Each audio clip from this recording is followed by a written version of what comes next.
All right, let's get right into this really chilling story. I want you to picture this, the Junpad Civil Hospital. It's an old, kind of crumbling building, been around since before India's independence. And tucked away, all the way in the back, is the morgue.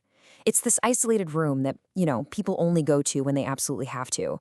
And inside that morgue, one of its four windows holds a really dark and truly terrifying secret.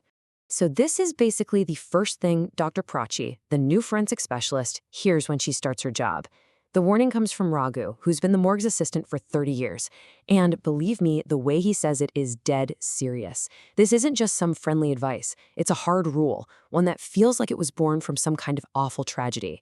It immediately tells you that this place is hiding a deep mystery and a very real danger. Now, Dr. Prachi, she's confident, fresh out of medical college. But she's never actually worked in a real morgue before. So as she steps into this cold, frankly ominous atmosphere of her new workplace, she's probably just thinking it's a standard government job. She has absolutely no idea that she's about to come face to face with a presence that has been haunting these exact walls for years. Okay, so we've got a few key players in this whole unfolding mystery.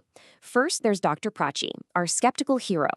Then you've got Raghu, the seasoned assistant who pretty clearly knows all about the morgue's dark secrets. Watching over all of them is Dean Ghosh, the head of the hospital, who surprisingly is kind of open to the idea that some things just can't be explained by science.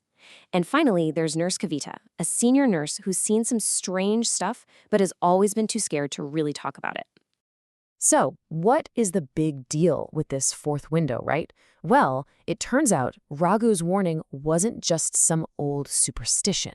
No, this window has a history, and it's a very, very deadly one for anyone who dares to ignore the rules.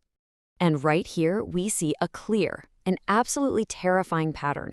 So 6 years ago, a doctor, Dr. Joshi, who didn't believe the stories, opened that window to have a cigarette.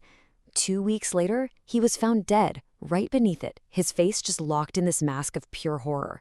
And then, just now, a ward boy named Ajay makes the exact same mistake while cleaning. A few moments later, he's found dead on the floor, his mouth wide open in a silent scream. This is where the connection becomes totally undeniable. You see, Nurse Kavita had seen Dr. Joshi's face that night he opened the window, and she saw the exact same look of terror on Ajay's face. This isn't a coincidence. It's a recurring nightmare, and it confirms that whatever is tied to that window, it's real and it is incredibly dangerous. After seeing Ajay's body, Dr. Prachi is not a skeptic anymore. Not even close. She is 100% convinced. She knows she needs answers, and she goes straight to the one person who might have them, Dean Ghosh. It is finally time to uncover the origin story of this deadly curse.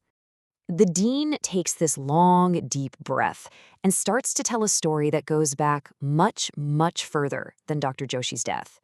The real tragedy, the source of all this pain and horror, it all began 8 years ago. He tells her about a young woman named Nivi. She was brought to the morgue as an unidentified body, the victim of a truly horrific crime. She is the one at the center of it all. The restless spirit whose anger and deep sorrow have been trapped inside these walls for almost a decade. Nidhi's story is just heartbreaking.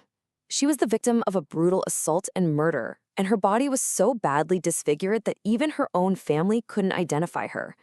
Because of that, she was just left, disrespectfully placed on a table directly under that fourth window. And crucially, she never received her proper last rites. Her spirit was basically abandoned, just left there, full of pain and this desperate, desperate need for justice.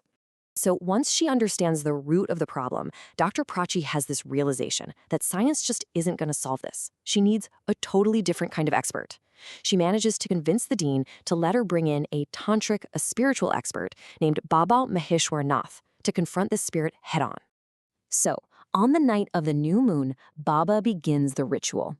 The air gets thick with tension. He draws these lines of sandalwood paste to the doorway, creates a protective circle of sacred ash, and then starts reciting these ancient chants that are designed to summon Nidhi's restless spirit. Dr. Prachi, putting her own life on the line, even sets up a camera, totally ready to face whatever comes next. The chants get louder and louder. The air turns ice cold, and suddenly, the chains on the fourth window start to rattle violently. At the peak of this terrifying ritual, everyone is just holding their breath. After all this, Will she finally reveal herself? And then it happens. The camera screen just goes blank, and a ghostly voice fills the entire room. A spectral figure, with scorched skin and a blood-soaked sari, appears right in front of them. It's Nivi. But she doesn't want revenge. What she wants is something far more profound. Her one desperate plea is, "Give me justice." She simply cannot rest until her story is known and her soul is finally given peace. With the spirit's plea just echoing in her mind, Dr. Prachi makes a promise. The terrifying confrontation is over, and now the final chapter can begin, the quest to bring justice and, ultimately, peace to Nivi's tormented soul. To honor her promise, Dr. Prachi immediately goes back to her own expertise. The very next day, she reopens Nivi's old case file. She's sifting through hospital records, running DNA tests, and she manages to do what no one else could. She finds Nivi's family, who had given up all hope of ever finding out what happened to their daughter. Nivi's family, with Baba's guidance, performs her final rites at the holy Ganges River. And in that very same moment, back at the hospital, the fourth window in the morgue clicks shut, all on its own. The transformation is just absolute. The air of fear is replaced by this profound sense of peace. The vengeful spirit finds salvation, or moksha, and that cursed window is finally sealed, with a picture of a deity placed over it as a symbol of lasting tranquility. So, the haunting at Janpad Hospital is finally over, but it leaves us with this really powerful and kinda unsettling question, one that sits right at the heart of this entire story. Is it possible? Do some souls really get tethered to this world, unable to move on, just wandering in sorrow and anger until they finally get the justice they were denied in life?